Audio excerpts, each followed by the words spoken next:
Hallo und herzlich willkommen. Im heutigen Video möchte ich euch gerne einmal 5 Tipps für Anfänger geben, damit ihr in Skyblock gleich richtig durchstarten könnt im neuen Jahr. Angefangen mit Tipp 1, Minions. Diese kleinen Kollegen sind von Anfang an eures Skyblock-Abenteuers an eurer Seite und erledigen die Drecksarbeit für euch. Deswegen ist meine Empfehlung für euch, wenn ihr neu im Skyblock seid, zunächst einmal so viele Minion-Slots wie möglich freizuschalten, indem ihr verschiedene Minions upgradet. Um herauszufinden, welche Minions ihr momentan am günstigsten upgraden könnt, habe ich euch ein Spreadsheet in der Videobeschreibung verlinkt. Allgemein kann man aber sagen, dass man fast jeden Minion ziemlich günstig bis auf Stufe 5 bringen kann.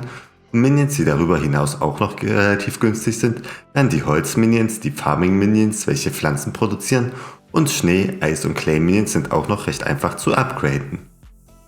Bis auf wie viele Minion-Slots ihr dann grindet, ist euch selbst überlassen. Meiner Meinung nach sollte man mindestens 19 Slots über die Upgrades freischalten, da es bis zum 19. Slot noch relativ günstig ist.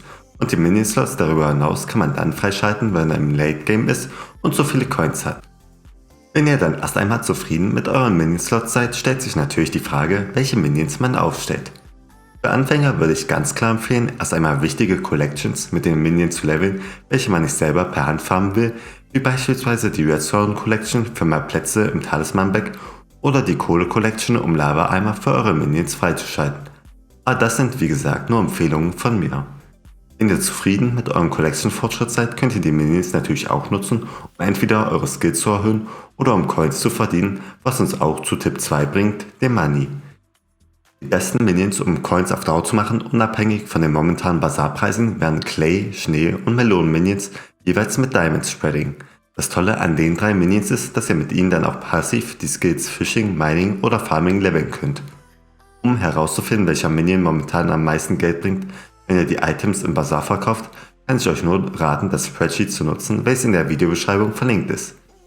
Wenn ihr aktiv Coins verdienen wollt, würde ich euch empfehlen, dass ihr euch eine Zuckerrohrfarm baut, die groß genug ist, dass ihr sie durchgehend abbauen könnt.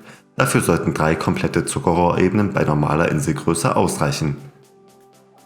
Wenn euer Farming-Skill dann hoch genug ist und ihr auch einen Elefanten mit einem hohen Level habt, wäre es noch effektiver, wenn ihr eine Netherwarzenfarm baut, um Coins zu verdienen. Mit dem richtigen Setup sollte man dann locker 5 Millionen Coins pro Stunde farmen können. Wenn euch das aber nicht genug ist oder ihr einfach keine Lust auf Farm habt, könnt ihr auch versuchen, Auction oder Bazaar Flipping zu betreiben, indem ihr Items günstig einkauft und sie teurer weiterverkauft. Aber im Vergleich zum Farming könnt ihr hier nicht mit 100%iger Sicherheit sagen, dass ihr es schafft, jede Stunde eine bestimmte Summe an Coins zu erwirtschaften.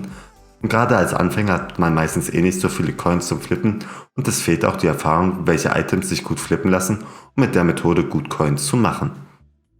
Und wenn ihr Pech habt, könnt ihr beim Traden mit anderen Spielern sogar ziemlich Verlust machen, was mich zu Tipp 3 bringt, Scammern.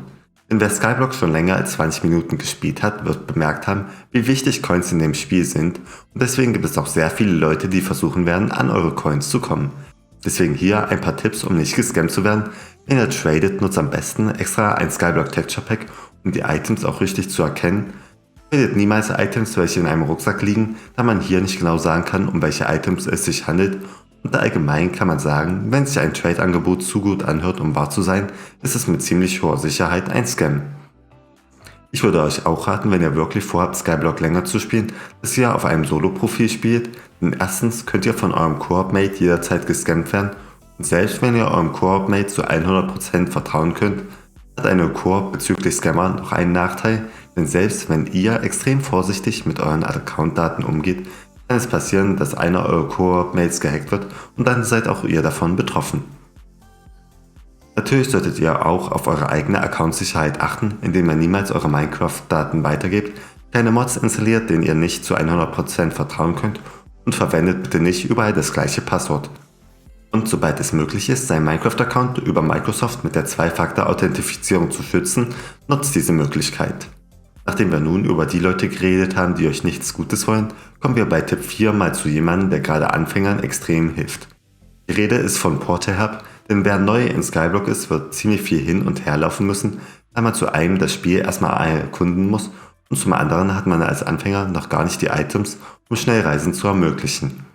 Damit ihr euch nicht selber die Portale auf eurer Insel bauen müsst oder euch extra einen höheren kaufen müsst, damit ihr die Travel Scrolls benutzen könnt, wäre meine Empfehlung, einfach Porterhub zu besuchen und dort die Portale zu benutzen.